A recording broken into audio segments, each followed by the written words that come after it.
Just hours ago, former President Donald Trump formally accepted the Republican Party's nomination for president. We have extensive coverage for you this morning, including verifying the former president's speech and reaction from the Democratic Party. And this morning, we continue this week's coverage with a live report from Milwaukee. Joining us now is CBS News correspondent Sabrina Franza. Sabrina, good morning.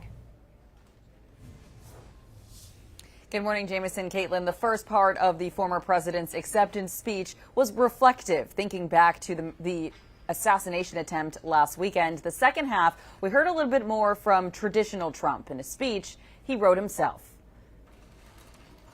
Proudly accept your nomination for President of the United States. Former President Donald Trump closed out the Republican National Convention days after surviving an assassination attempt. If I had not moved my head at that very last instant, the assassin's bullet would have perfectly hit its mark, and I would not be here tonight. Trump took a moment to honor the retired firefighter who was killed in the shooting. As promised, the 2024 Republican nominee began his speech with an appeal for national unity. Together we will lead America to new heights of greatness. Partway through his speech, former President Trump veered off script, lashing out against his legal troubles and bashing the Democrats' handling of foreign policy, the economy, and immigration. You know who's being hurt the most by millions of people pouring into our country? The black population and the Hispanic population. Do you feel like he did a good job making his case to the undecided voters?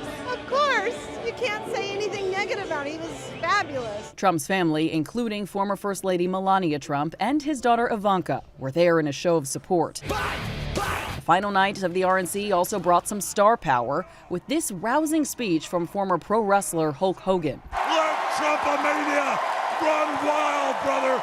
Trump and running mate Ohio Senator J.D. Vance will hold their first joint campaign rally in Michigan this weekend. Jameson, Caitlin, the Biden campaign, of course, reacting to the former president's speech. They say they've never seen an acceptance speech that talked this little about the party's platform. Jameson, Caitlin? Yes, Sabrina, I mean, I think we were all kind of remarkably seeing a very calm Trump in the very first half of that speech. And then we obviously saw him kind of ramp up to kind of the speech that we're used to seeing from him, his energy kind of picking up on the second half. Any idea as to whether or not the Trump that some undecided voters saw last night will change anything that they do at the ballot box come November?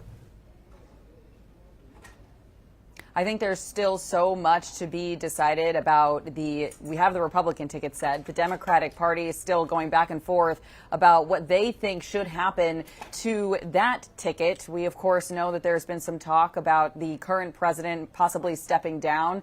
The Democratic National Convention is in a few weeks, and August 7th is that deadline to get on the ballot in Ohio. So there's a lot that's going to happen one way or the other in the next few days, and hopefully we'll have a clearer picture on the Trump campaign strategy going forward after we learn more about what the Biden campaign will be doing. We know there was some discrepancy about the vice presidential debate and when that might happen because the Trump campaign was waiting for a clearer picture on who will be on the Democratic Party side of the ticket.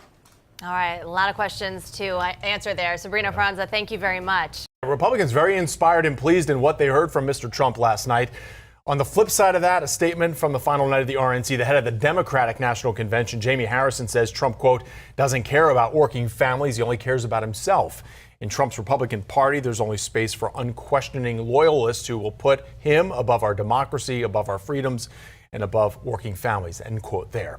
Now to fast-moving developments on the future of Trump's challenger, President Joe Biden. Two senior House Democrats tell CBS News they believe President Joe Biden could leave the race in just a matter of days. That's amid increasingly intense pressure from top Democratic lawmakers as well as donors. The White House pushing back on slowly leaking reports that Biden intends to withdraw his nomination soon. At this point, only time will tell. The Democratic National Convention, August 19th through the 22nd in Chicago.